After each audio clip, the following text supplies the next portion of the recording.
عورت تھی طواف کر رہی تھی اور طواف کے دوران کہتی تھی اللہ میں اس حال میں بھی آپ سے راضی، اے اللہ میں اس حال میں بھی آپ سے راضی۔ تو ایک آدمی نے یہ سنا تو بڑا حیران ہوا، اس نے اس سے پوچھا کہ تو کیوں کہتی ہے کہ میں اس حال میں بھی آپ سے راضی، میں اس حال میں بھی آپ سے راضی؟ اس نے کہا کہ میں طواف ختم کر لوں گی نا تو میں تمہیں اپنا واقعہ سناؤں گی۔ چنانچہ اس عورت نے اپنا واقعہ سنایا کہ میرے 3 بچے تھے، میں گھر کے اندر ایک دن تنور پہ روٹیاں پکا رہی تھی، تو میرے بڑے 2 بچے جو تھے وہ گھر میں کھیل رہے تھے کمرے میں، اچانک مجھے شور کی آواز آئی۔ تو وہ کہتی ہے کہ میں نے جب شور سنا تو میں وہیں سب کچھ چھوڑ کے تنور پر آٹا روٹیاں تو میں کمرے کی طرف بھاگی۔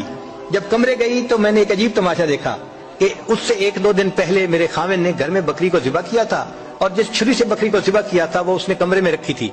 تو میرے دونوں بچے کھیلتے کھیلتے ان میں سے ایک نے دوسرے کو کہا کہ تمہیں پتہ ہے کہ ابو نے بکری کو کیسے ذبح کیا تھا؟ تو دوسرا کہتے ہیں مجھے تو نہیں پتا۔ وہ کہتے ہیں اچھا آؤ میں تمہیں بتاتا ہوں کہ کیسے ابو نے ذبح کیا تھا۔ تو میرا درمیان والا بیٹا جو تھا وہ زمین پر لیٹ گیا اور بڑے لڑکے نے اس چھری کو اٹھا لیا۔ اب وہ چھوٹا بچہ تھا اور اس کو پتہ نہیں تھا کہ چھری کتنی تیز ہے، چنانچہ اس نے اس کے گلے پہ جو چھری چلائی تو گلا تو فوراً کٹ گیا اور خون کا فوارہ چھوٹنے لگا۔ اب جب خون نکلا تو شور ہوا اور میں بھاگی ہوئی آئی تو میں نے دیکھا کہ میرا بچہ خون میں لت پت پڑا تھا اور اس کی جان نکل چکی تھی۔ اب میں نے سوچا کہ میرا بڑا بیٹا کہاں ہے جس نے یہ حرکت کی تھی؟ وہ ڈر کے بھاگ گیا تھا اور کہیں چھپ گیا تھا۔ کہنے لگی میں نے اسے دوسرے کمروں میں دیکھا تو کہیں نظر نہیں آیا۔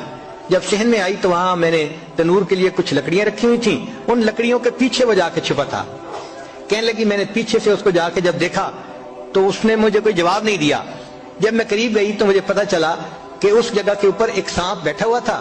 یہ بچہ چھپنے کے لیے جب لکڑیوں کے پیچھے گیا سانپ نے اس کو ڈسا اور یہ بھی وہاں مرا پڑا تھا۔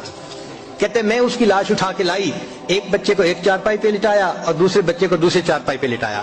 پھر اس کے بعد میں نے فیل کیا کہ میرا تیسرا چھوٹا بیٹا جو کرالنگ کرتا تھا، رینگتا تھا، وہ کہاں ہے؟ وہ مجھے نظر نہیں آ رہا تھا۔ کہنے لگی میں اٹھ کے جب جو ہے تنور کی طرف آئی تو میں نے دیکھا کہ اس نے کرال کیا اور وہ تنور کے اندر گر چکا تھا۔ تو میں نے اپنے زندہ بیٹے کو آگ کے اندر پورا جلتا ہوا دیکھا اور وہ بھی فوت ہو گیا تھا۔ تو میں نے تینوں بیٹوں کی لاشوں کو چارپائی پہ رکھا، پھر ان کو نہلایا، ان کو کفن دیے۔ جب تینوں کے جنازے ایک دن میں گھر سے نکلے تو میں عمرے کے ارادے سے آ گئی۔ اب میں طواف کر رہی ہوں اور اپنے اللہ کو کہہ رہی ہوں اے اللہ میں اس حال میں بھی آپ سے راضی ہوں۔ آپ ذرا غور کیجئے نا اس ماں کے دل پہ کیا بیتی ہوگی کہ ایک دن میں جس کے 3 بیٹوں کا جنازہ گھر سے نکلے اور پھر وہ طواف کرتے ہوئے کہہ رہی ہے اے اللہ میں اس حال میں بھی آپ سے راضی ہوں۔ تو ہم نے کہاں غم دیکھے ہیں، کہاں تکلیفیں دیکھی ہیں؟ ہم نے نہیں دیکھی۔ ہمیں تو اللہ نے بہت سہولت کی زندگی دی ہے۔